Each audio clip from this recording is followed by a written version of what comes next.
Body scan practice and other miscellany in Sayā Thetgyi's teachings from a treatise on the shortcut to knowledge and vision of insight meditation in this very life. 1. A description of the initial practice of Vipassana, involving the development of awareness of bodily feelings and body consciousness throughout the body. At this point, and only when the teacher is present, the practitioner should feel in an area around half an inch or an inch in size at the fontanelle of the head, some coolness or warmth. When feel is used, this does not refer to something that is visible to the eyes. One feels the cold or heat as though by touching something. Once it is felt, one should simply remain aware of it without letting the mind go elsewhere. If one can do this continuously, for quite some time the small spot, be it warm or cool, can be felt to move in a gentle flux. Keeping the mind in that place with whatever appears, the small round spot of sensation at the fontanelle will spread out to cover the head, tending to flow downward. Be aware of it and follow it as it flows downward and, in this way, let it gradually spread to cover the entire body. When it has covered the entire body in this way, or before the body is entirely covered, subtle vaporous waves of heat or subtle vaporous waves of cold will appear at certain parts of the body, fluctuating slowly like cloud formations. At times one feels the fluctuating presence of the fire element, radiating and spreading out in the bowels or in the lower back. At times it might seem that there is some very faint movement at various places in the body, like baby ants crawling here and there. Feelings can also appear like the continual rising of bubbles in a glass of carbonated liquid, or they can be like successive bursts of fireworks, bursting out in the body one after the next. At times it is like pins and needles surging swiftly. After repeatedly observing in this way for quite some time, concentration, samadhi, should increase to the extent that one feels the successive appearances and disappearances of such feelings throughout the body, not leaving even the tiniest needle-sized point unexamined. These appearances and cessations are not observed with the eyes. Rather, they are things felt in the body. Therefore, in the Pali of the Samgyutta Nikaya, due to the association of two things, the body and the elements of touch/feeling, body consciousness appears. 2. Descriptions of experiences of elemental matter rupakalapa in the practice of the body scan. Then, in that state, one will feel how the successive appearances and disappearances of matter within the body occur faster and faster, more quickly, than those of oil bubbles in a cooking pot. At this time, the entire body, like the pot of hot oil, will be felt to be overflowing with boiling oil, the bubbles incessantly appearing and disappearing. At times it feels as though the particles of elemental matter rupakalapa are descending in successive waves throughout the body, like a riverbank collapsing, for example. At times it seems as though rain is falling on the surface of the body. At times it can also be as though a great bolt of lightning enters into the body, appearing and then disappearing indistinctly in rapid succession. At times it feels like maggots wriggling and burrowing, as they do in a flesh wound or when eating putrid food. It can seem as though they are everywhere in the body, inside and out, pushing and climbing upon one another like maggots filling a toilet pit. It can feel like cold winter snowflakes falling on the body, both on the inside and the outside, and like they are falling everywhere in the body, appearing in a succession of cold bursts. Or it is like being pricked with needles. It can also feel like the entire body is immobile, the limbs paralyzed, while the insides vibrate as though boiling. When one observes continuously in this way, day and night, the entire body boils like this at all times, and one continuously feels only the ongoing destruction and passing away of those experiences. If one observes while lying down, the vibrations move downward and upward from the top of the head to the toes and from the toes to the top of the head, and it feels like foam or bubbles flowing down through the entire body. 3. The development of disenchantment and concentration, samadhi, leading to unbearable sensations with an emphasis on the term Vedana. While observing the Dhamma properly in this way, it may happen that simply living and breathing in this age of misfortune, and the unavoidable worldly affairs, become unbearable. When concentration, samadhi, gets this powerful, extremely painful, almost unbearable feelings, Vedana, can be felt throughout the body. The body appears extremely hot, as though filled with molten liquid, and the feeling phenomena continue to arise and disappear without interruption. 4. On the tension between the authority of textual sources and the authority of practice. One might ask, how should such experiential observations, which are the result of discernment, be understood in relation to authoritative treatises? The phenomenon that is felt right now within one's own internal continuum of conscious experience is the continuously appearing and disappearing matter and mind phenomena of the five aggregates, which are ultimate phenomena characterized by being impermanent, suffering, and not self. This is known as the stage of purification by overcoming doubt acquired through investigative discriminating knowledge. This should be made very clear. So pause and look closely at the issue. Even though this presentation here is consistent with the authoritative treatises containing the Buddha's teachings, it may appear to contradict the saintly scholars who are skilled in literature but not skilled in practice. But the Dhamma is not in contradiction. The meaning is not in contradiction. The quality of phenomena is not in contradiction. Scholars who have not made efforts to practice are prone either to speculate and conceptualize excessively or to lack a point of reference.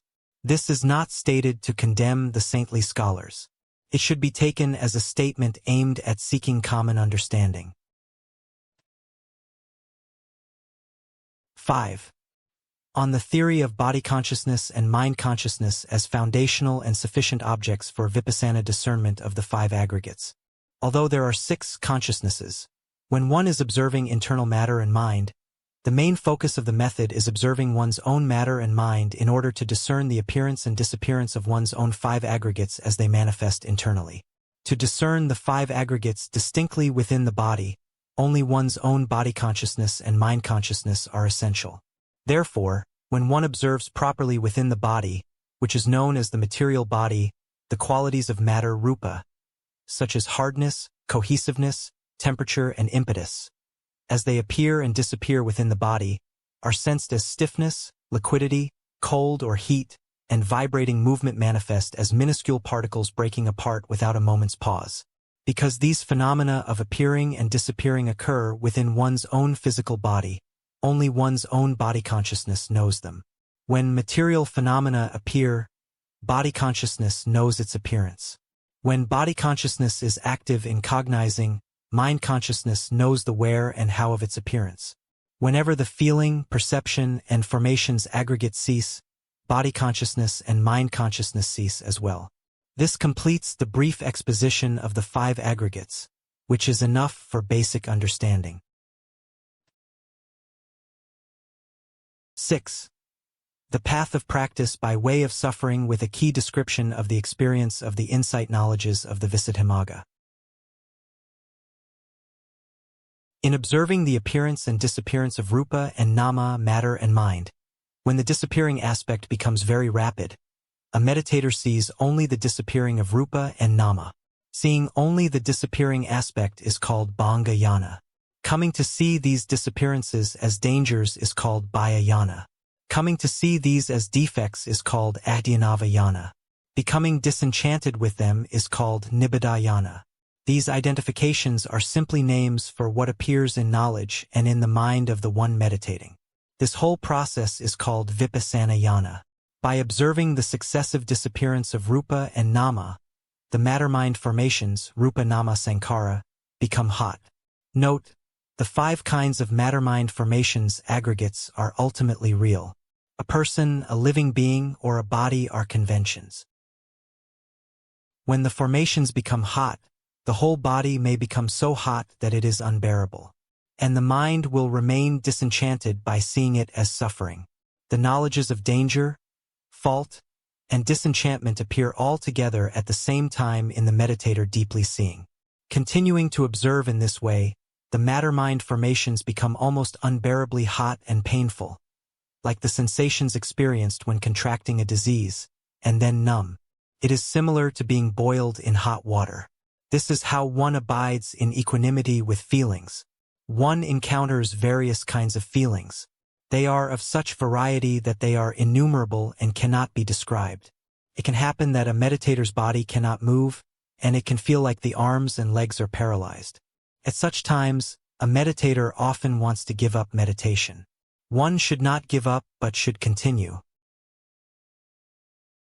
If one gives up, lights of various sorts, which are obstacles of vipassana, and which are paññatti, experiences of conventional reality, may also appear. Light is a conventional reality. When matter and mind are constantly degrading in this way, the experience of which is so difficult to bear, a meditator might think as follows. Should I give up meditation to free myself from such constant degradation of mind and matter, or should I continue striving? This quality of desiring to be free is called munchitakamiya yana. At that particular time, if one shifts the posture or continues to reflect on this or that, the awareness of the constant degradation of matter and mind can decrease. One is relieved of the intensity of the degradation of matter and mind. Although one is more comfortable, this is not good. One must continue observing. If one continues observing, after a while, the unbearable qualities of the feeling will spread uniformly throughout the entire body. Then one will find only a single mass of heat. Although it is hot, since the heat is spread uniformly throughout the body, one can endure it. This is called knowledge of reobservation by way of the purification of knowledge and vision of the path. When the unbearable feelings are thus uniform in the mind, one should remain attentive to impermanence, suffering, and not self as appropriate. Attending in this way, the feelings of heat and boiling increase uniformly. Although they increase, they are no longer unbearable. It is like waves of heat exploding from within the body and as if one's body were being consumed by flames, yet one perseveres. At that time, the mind does not deliberate in this way or that, does not reflect in this way or that. It no longer wanders off. The mind remains powerfully fixed in meditation, as in a state of one-pointedness. One endures the hot and intense feelings that spread throughout the body. This is still equanimity with feelings. In this way, when one observes formations, sankhara, with an equanimous mind, there is no movement or shifting of the mind. It does not take up any other objects. It remains just passively observing what is happening. This is called Sankarara Upeka Yana, knowledge of equanimity with formations. In this way, while one continues to observe formations in a state of equanimity, without warning one passes beyond the formations being observed, being known and seen. The six senses cease, and only nibbana remains. One reaches the end of appearances and disappearances, the state of not becoming. The knowledge that arises just before attaining nibbana is called anuloma yana, knowledge of conformity. The knowledge of attaining nibbana is called magga yana and phala yana, knowledge of the path and knowledge of the fruit. One should then say, "Well done, sadhu." Sometimes, at that moment, the formations experienced as heat exploding within and consuming the body may transform, when there is a disconnect from the feelings of bodily contact, into a flame that has the quality of being seen with the physical eyes, like a sign that can be seen in calming practice, samatha nimitta. This is not good. It is like slipping and falling from the top of a mountain. This is the path of practice by way of suffering. Two people cannot have the very same experience. This person experiences it in one way while that person is able to experience it in another way. 7. Sayagyi Mung Patet's long search, his prioritization of samadhi, and the theory of practicing with a focus on the internal touch element. By following Sayagyi's method, there is a high likelihood of attaining vipassana jnana within 7 days. Sayagyi got this meditation method because he was mature in the perfections such that he could become a teacher. Still, it took him 14 years to find this method. Why did it take such a long time? He did not know the method of the pure Dhamma and he did not know the fast method to encounter it. It is easy once one knows the pure Dhamma and the way to encounter it. It includes every kind of phenomena, which are constantly experienced and perceived at all times. Therefore, it is said that the wise men become unaware just like a well-trained horse sometimes fails to do his task. Now, with regard to matter and mind that appear distinctly internally, when the receptor element of the body and the element of touch interact, body consciousness arises. The way people interpret the relationship between the receptor element of the body and body consciousness is generally correct. However, in the case of the element of touch, Usually people do not interpret it as fundamentally internal, cause due to past actions, mental states, environmental causes, and nutriment. Instead, they interpret touch as having an external cause, the touch of the wind or the touch of a mosquito's bite, etc. So, the touch of the wind is known only when the wind is blowing. When the wind is not blowing, the touch element of the wind is absent. So, how might one observe the three characteristics? The same goes for when a mosquito bites. When it comes to the internal touch, it appears because of past actions, mental states, environmental causes, and nutriment. Therefore, it never stops and is continuously present. Because it is continuously present, the arising and passing away of matter and mind, if one is endowed with concentration, can be encountered at any time. Even if one is locked away in a pit, they will encounter it. Since it can be encountered continuously, one should observe it at all times without interruption. But since we are concerned here with the internal touch element, if one simply looks with an ordinary external orientation, it is not the kind of viewing that involves knowledge constituted by meditative cultivation. Such things can be discerned only by looking with concentration. Therefore, the Buddha taught the threefold training: morality, concentration, and wisdom. People miss out when they do not pay proper attention to concentration. Even when they do pay proper attention to concentration, they are not familiar with the significance of observing the internal touch, ajhatapada, and do not come to know how to give importance in practice to the internal touch. Because of this ignorance, when the internal touch appears to a meditator unexpectedly in one way or another, one fails to orient oneself to it. Because of this failure of orientation, it is generally not discerned by a practitioner. But to those endowed with concentration, the Dhamma at times reveals itself from within the body, as if to say, "I am here, I am the Dhamma." 8. A description of the Sadhamapapala Kammatthana, Sayadaw's shortcut practice with a focus on meditative attention at the heart base. At the end of an hour of sitting still in meditation, close your eyes and look at the concave of your chest. This is the seat of the Bhavanga consciousness, the heart base. Bring the mind there, to the concave of the chest. Do not think about anything, do not plan, abandon whatever you have heard. If you do not abandon it, it will be very difficult to see the true Dhamma. Keep your mind steady at the Bhavanga. By its nature, it automatically moves to other things, can wander away. When you notice it has gone away, bring it back to the Bhavanga. When you bring the mind to the Bhavanga for a long time, you will automatically come to know the nature of arising and vanishing, as well as the constant changing of the 5 aggregates of body and mind within the body. Do not plan to know the matter and mind that have not yet manifested.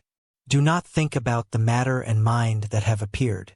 Remain knowing matter and mind as they appear in a process. It is similar to how an egret, when waiting to catch a fish for food inside a hole in a paddy dike, does not think about picking the fish when it has not yet appeared and does not think to pick the fish that has already been picked. Rather, it is similar to when, at the right moment as the fish appears, the egret catches it and picks it up. At any one time, make an effort for at least 1 hour. If you can stay longer, it is better. If you cannot continue sitting when the time is nearly over, relieve the pain and then sit again. In this practice, there are 2 approaches: the path of practice by way of pleasure, and the path of practice by way of pain. For the person practicing by way of pleasure, the characteristics can appear easily. For the person practicing by way of pain, the quality of pain appears in great measure.